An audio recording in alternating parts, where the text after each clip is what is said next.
Traffico da bollino nero confermato. Il primo fine settimana di agosto non delude le attese e fa segnare, dato delle ore 16 di sabato 3 agosto, un più 4% di uscita ai caselli rispetto allo stesso sabato di un anno fa.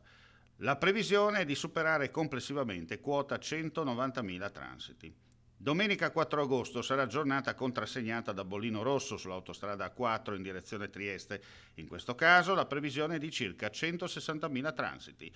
Il divieto dei mezzi pesanti scatterà dalle 7 alle 22. Bollino nero confermato, già alle 14 c'era una tendenza in aumento anche di traffico rispetto all'anno scorso del 4%.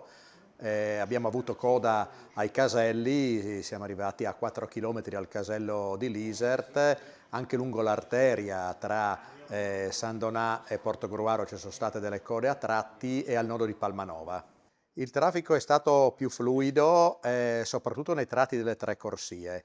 All'interno di questi non ci sono state code e abbiamo notato anche una tendenza alle partenze anche durante la settimana.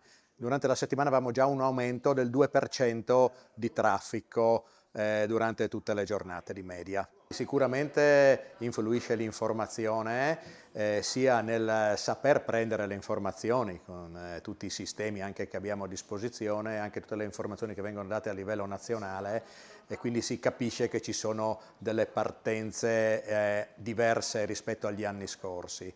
Comunque anche durante la giornata di sabato si sono confermate le partenze di esodo pura, c'è un aumento anche nella giornata di sabato.